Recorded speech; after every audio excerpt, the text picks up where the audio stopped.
just start off by saying at the very top here is the program overview. We have already talked about this in Tune Up, Tune In, Tune Out, whatever it is on Thursday. But if you need any specific information about pay, that type of thing, it's located here, as well as the locations. And we do have several campuses that will be housed at other campuses. And we've even had some changes as late as last week on that. So if you're uncertain where you're going to be, this is where that is located at. I'm going to turn it over and let Robin kind of start talking through things.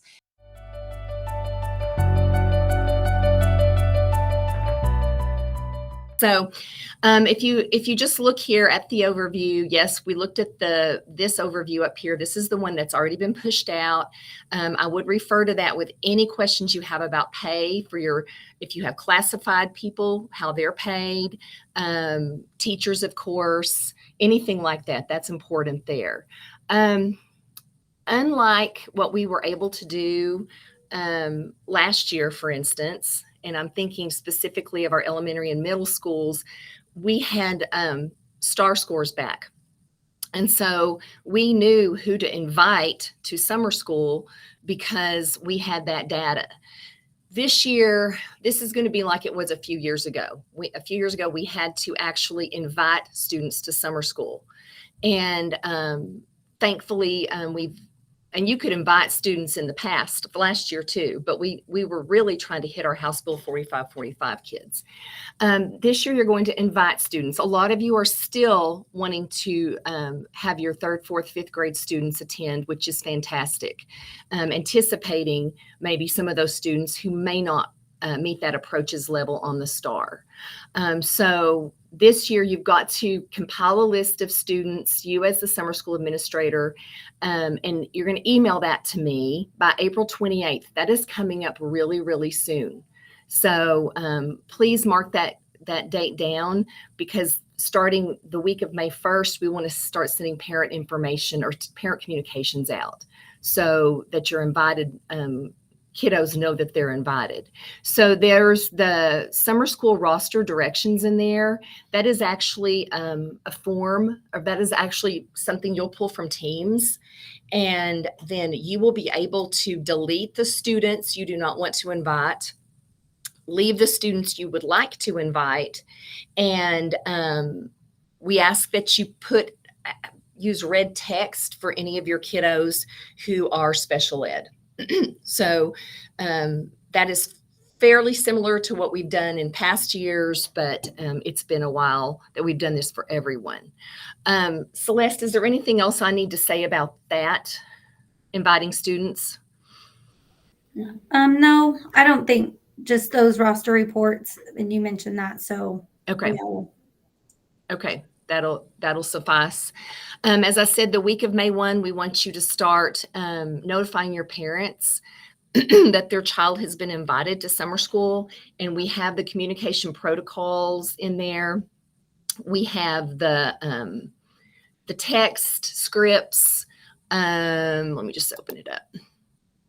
While Robin's doing that, I do just want to note to everybody that House Bill 4545, because we are still in the legislative session, we still do not know what that is going to look like. It's changed many times.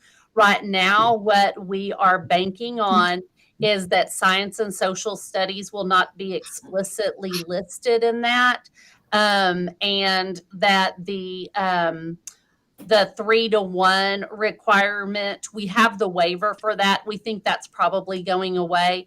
Other than that, we don't know anything because it changes daily. So, and unfortunately, the legislature is probably going to go into special session, which means it will be this summer. So it will be just like 2 years ago when we found out about House Bill 4545 in July.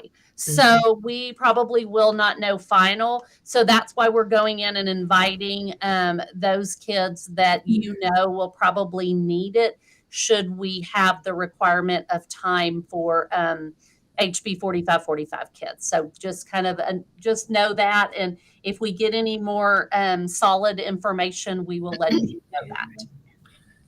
Thank you, Kim, for jumping in on that with House Bill 4545 information. So yes, those are kids you probably want to target, but you are free to invite others as well. And several of you are going to serve other grade levels besides 3, 4, 5, and that's awesome too. Your communication protocols, though, are in there. It's got your scripts for your texts, call outs. Parent letters are also linked in there that you can send out in folders. Just however you get information out to your families and what works best for your campus, that's in there. So please utilize those actually through the month of May, just to continue to inform your families that this is going to occur and that their child is invited.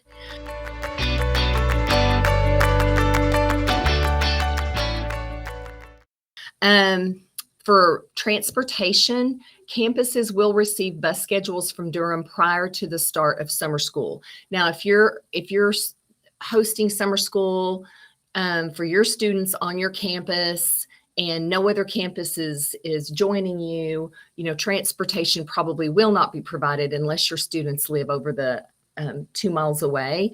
But there are some schools that are having to relocate and to share. And so there will be transportation provided for those students. It is only eligible for, it is only for eligible students.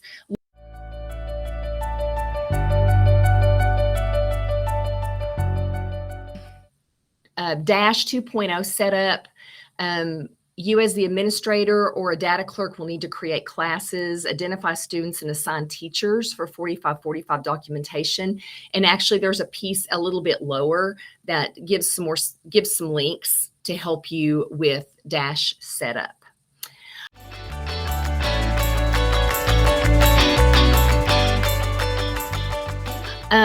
Hiring staff.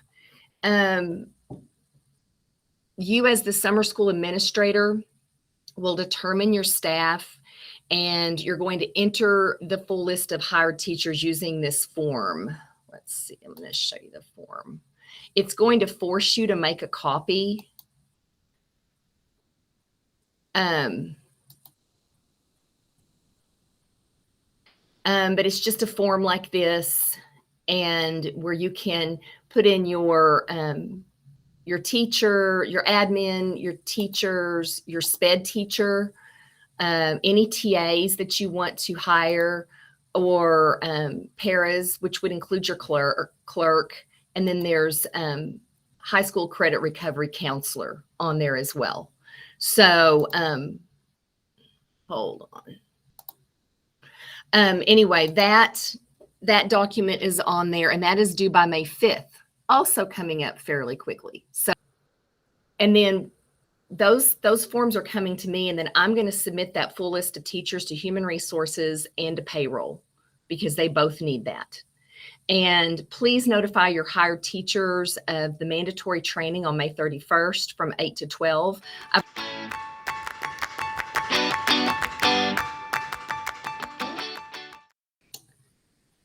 Let's see, school dude request, make sure the host campus, whether that's you by yourself or you're hosting someone, you need to submit a school dude request with room numbers by Friday, May 19th.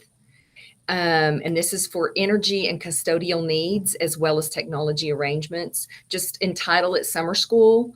And for relocated campuses, the host campus will submit the school dude request. And there's the facilities number if you have any immediate changes to make to your request. And Stacy Carter will be sending out a memo in May about summer door schedules. Just be cognizant when those are turned in, that you will have summer school probably occurring on at least most of your campuses.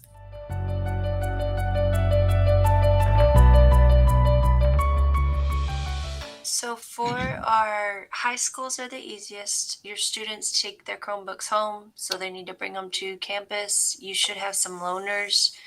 on campus that you can use for students that don't show up with those. Um, and then if you want to collect them at the end, you can.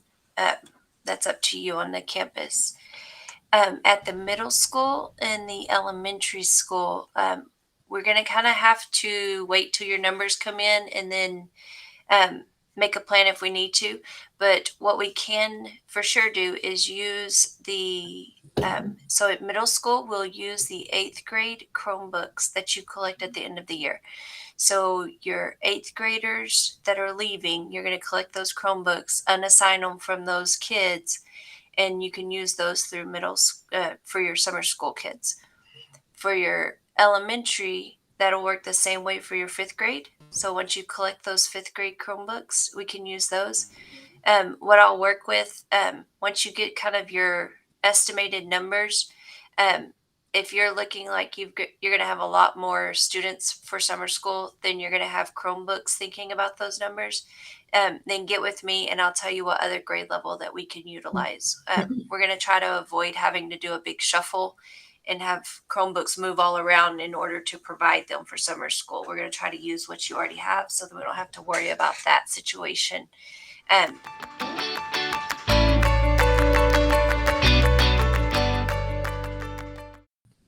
Student daily attendance, if a kid is 3rd grade and up, we are asking that attendance be maintained both in Teams and in Dash.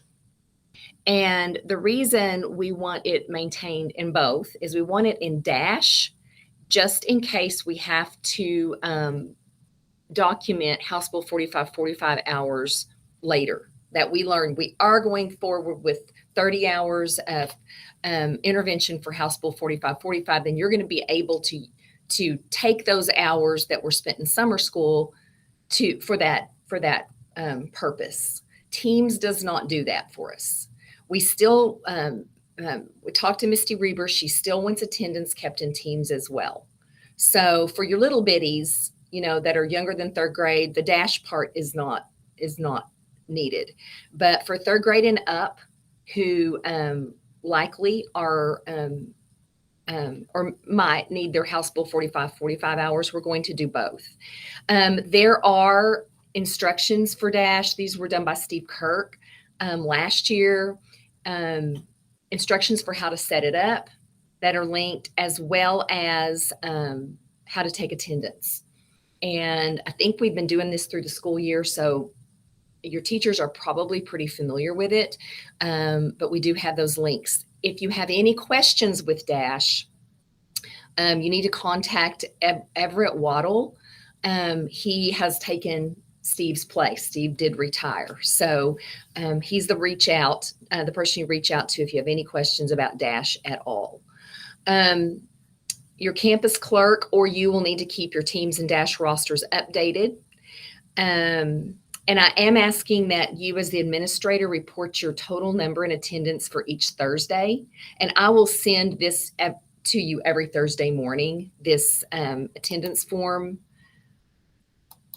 It's just a form where you can mark your school, the date, and what was your total student attendance on that Thursday. That really helps especially Aramark to continue to update their numbers and to not have a bunch of overage on food. So thank you in advance for getting that back to me.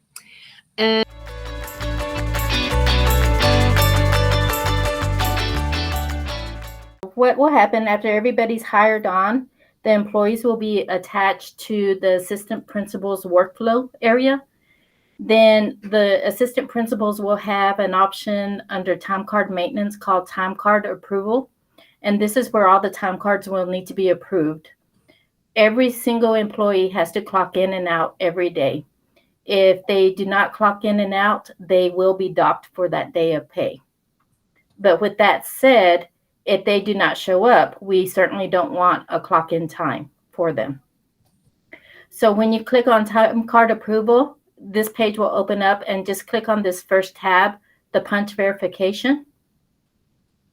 And this is what you'll see. I'm going to go ahead and use risk management just so you can see the times as they will appear.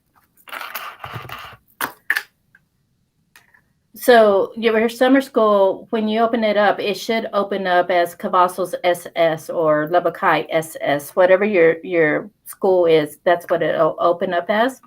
You're going to put the date for the day prior of, because you can't approve the time cards on the day of. You have to, like say for Monday, those time cards cannot be approved until Tuesday, and so forth going on. Because you want to make sure that all the times are in there before you go into approve. So you would change the dates to 4/12, for instance. We're going back to Wednesday, and leave your status as unverified, and then just click search.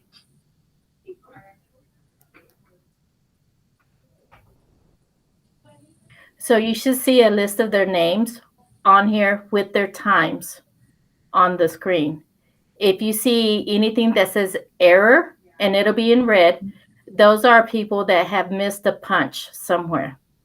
If you do not see their names, they miss clocking in completely. So those are the ones that you'll have to investigate to see if they were there or if they were absent for that day. And again, if they're absent, please don't enter a time for them, because what I will do is go around and enter an absence for them, which will dock their pay since they weren't working. So all these times are ready to be approved. If you come right here and clicked on select all, see in this area right here where you can see my mouse moving. Click on select all, and what it'll do is it'll put check marks in these boxes here. And then all you have to do is hit build selected time cards, which is this last box. Once you do that, it's going to build all the time cards, and basically you want a blank screen once it's built. It's pretty straightforward on there. Do y'all have any questions on that? Just for logistics sake, if we have two different admin working summer school, will it be under both of us or just one of us? It can only be under one because I can only give the approval path to one person. Okay. So just if you do have two admins, just let me know who's going to do the approving of time cards so I can make sure that the approval path is set on that person. Yes, ma'am. Whoever draws the short straw has to do it. Right. Right. And your secretaries cannot approve time cards. They're not allowed to approve the summer school time cards. I know we've always had that question. Can my secretary approve them? No, they can't. We want the assistant principals to be responsible for those.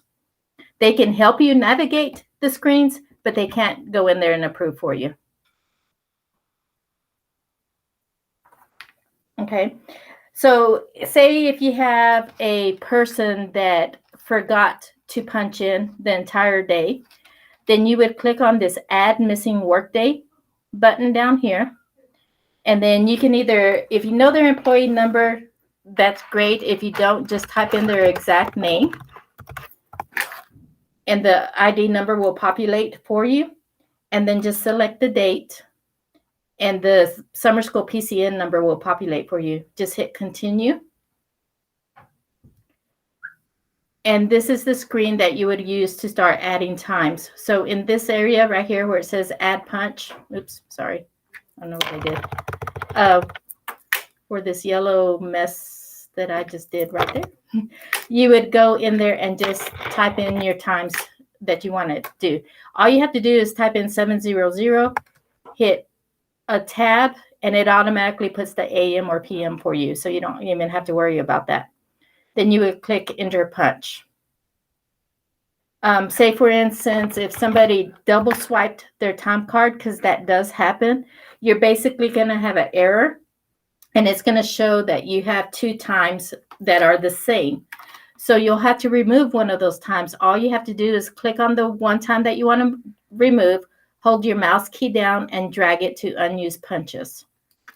And now that time's been removed, and then you can go ahead and hit save and build a time card, and you should be good to go. If you, for any reason, moved the wrong time out, you can always put it back. And then move the correct one out and hit save and build time card.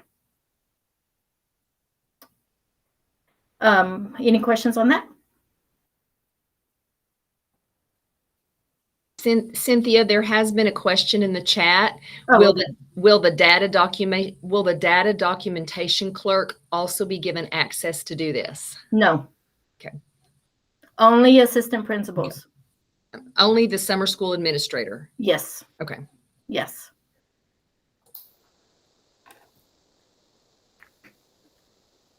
If you want to, hold on just a second. Let me come back over here.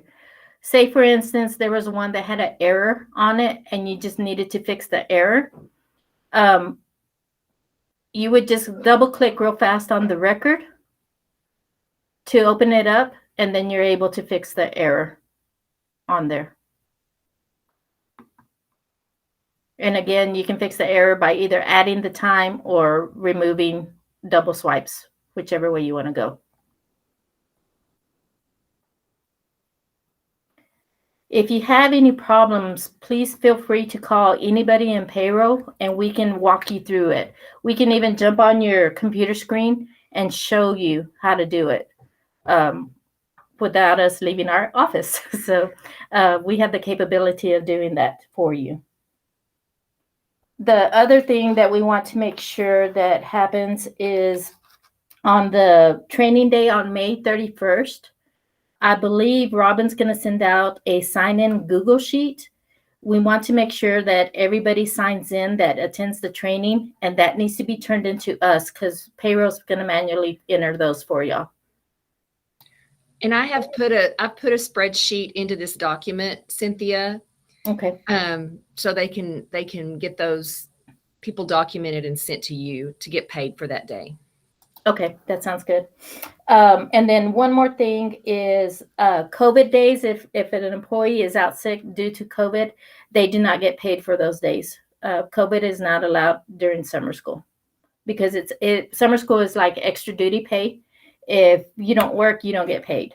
So that's why I'm saying also, if they don't show up, they don't get paid because it's extra time for that. Is there any questions?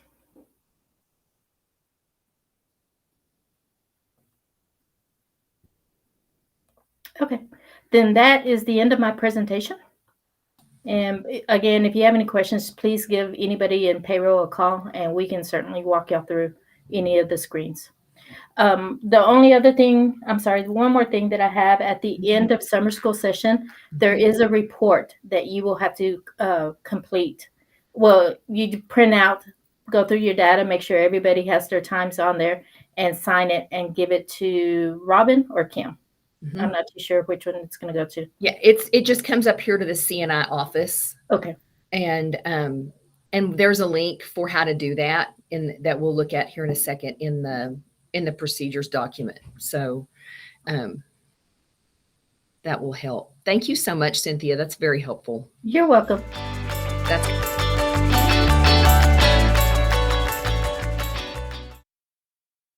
If a substitute is needed, the campus needs to contact a substitute directly, and no retirees. The sub office will not be open in the summer, but they will have a list, they have said, of available subs that have agreed to sub in the summer. So we do have a substitute sign-in sheet that is linked here, which needs to be turned in when you bring all your things to CNI after summer school that last day. That substitute sign-in sheet needs to come as well, just to guarantee that your subs get paid. And all summer school substitutes are paid $10 an hour.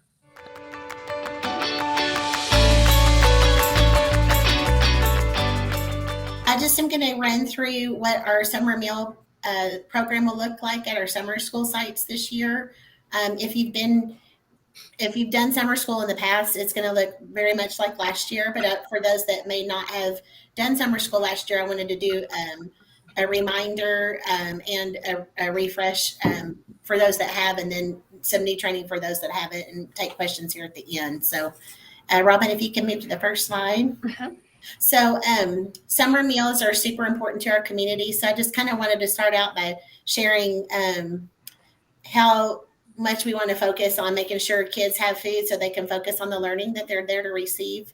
We do have a 22.5% food insecurity rate in Lubbock County. So that just means that 1 in 6 students may not know where their next meal is coming from. So we want to feed them when they come to learn this summer. All of the meals in the summer are funded for with federal monies for reimbursement.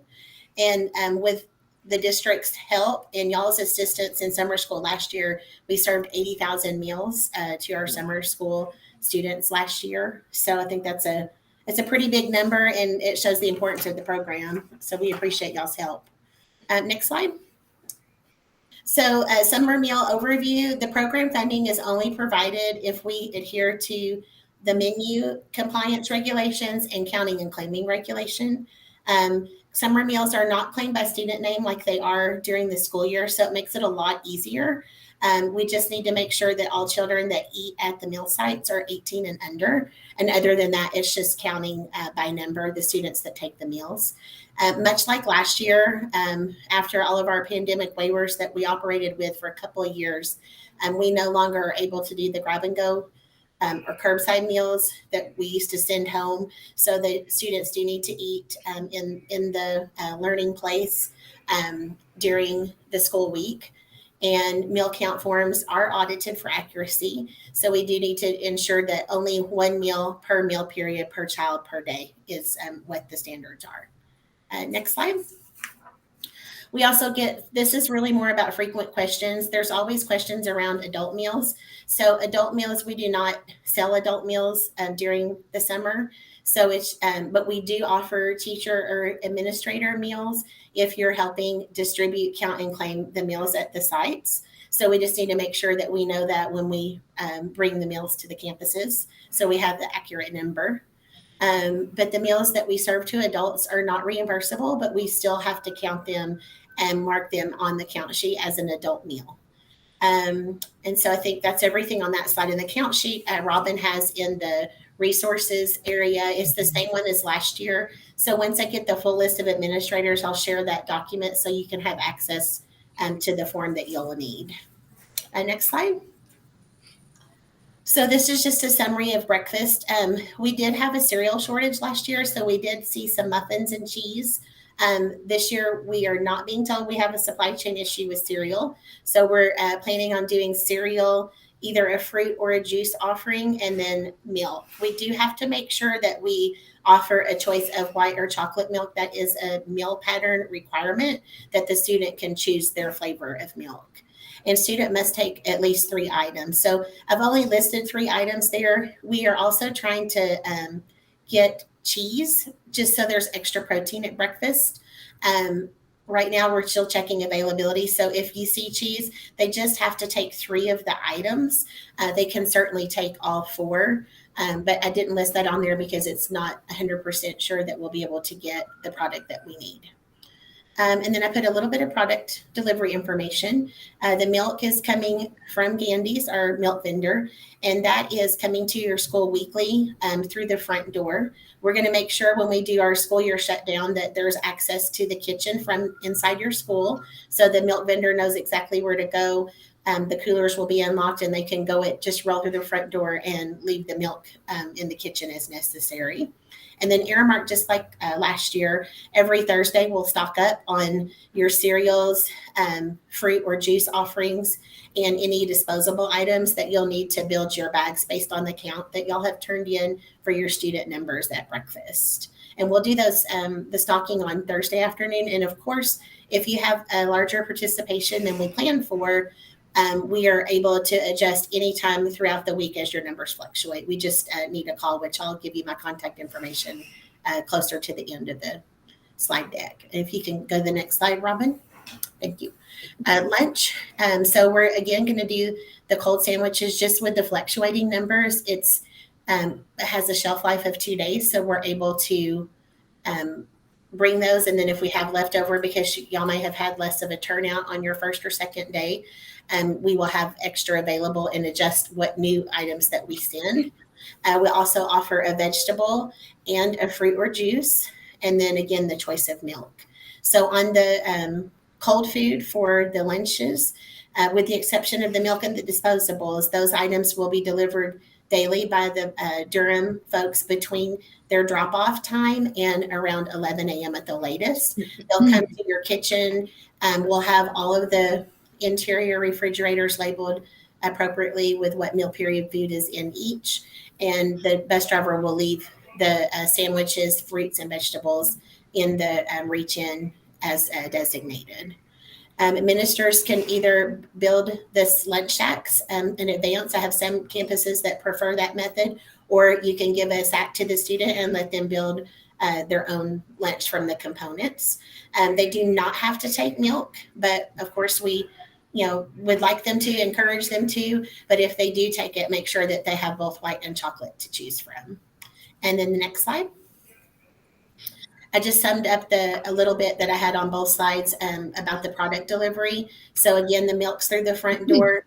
We'll put the signage on the coolers, and Aramark will deliver the stocks on Thursday that we need to stock up for the coming week. And then next slide. And this is just kind of a summary of the main responsibilities as a summer school administrator on the meal duties. So checking dates on milk, just to ensure that we're not giving expired product. This is done by the milk vendor, but we always double check in case one of the older milks got left behind when they came and picked up out of stock products. Communicate accurate student counts in advance so that we can minimize food waste and delivery. And then ensure that sandwiches are within a 2-day shelf life. Again, those will expire after 2 days. So what we've delivered leftovers served first, and then new products served the next day. And then every day you'll complete 2 daily meal count sheets, one for breakfast and one for lunch, and then email that completed count sheet to us daily. And next slide, Robin. Mm-hmm. And I don't know what's going on with my print on this one. I think my printer was but basically the up-to-date student counts can be provided to me daily as your attendance fluctuates until it's staying consistent. And that can be either by phone, that's my cell number, or you can text that number. If you will, just please include your campus name so that I can refer that information to the appropriate kitchen. The best way we found to do the meal count sheets is to just take a picture and email those to these two ladies, Brenda and Lisa, and they're the ones that process the meals. And if we have one that's missing, they'll have contact information from the administrator list as well. So just to help us with organization, when y'all send the emails, if you could just include on the subject line just your school name and if it's breakfast or lunch, and what the date of service is on that.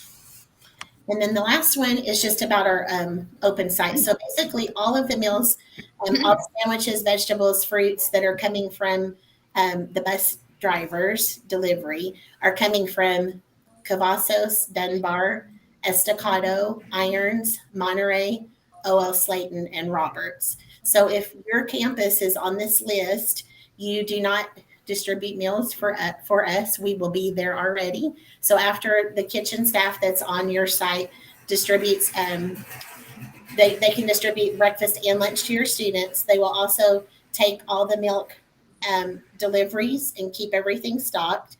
And then they'll produce and load all the meals that are going to the remaining summer school sites that do not have kitchen staff. So just, when you have your site manager assigned to your kitchen, just communicating with them on your meal service times is very helpful. And then also knowing that usually as soon as breakfast is over, we're loading all of the meals going to the schools onto buses. So there's a little bit of limited availability based on our staffing numbers during that window that we're loading out food for the other schools. So these then in July, these 7 sites will transition to our summer-long meal sites where we'll serve breakfast and lunch to community students at the posted times for the remainder of the month of July as well. We're also going to add Bayless and Brown to the summer-long sites in July where we'll take meals daily there and distribute them to community students because we lost a couple of our more busy summer long meal sites due to construction this year. So we're trying to support those two communities in addition. So if anybody has a question, that's really all I had today. Kind of a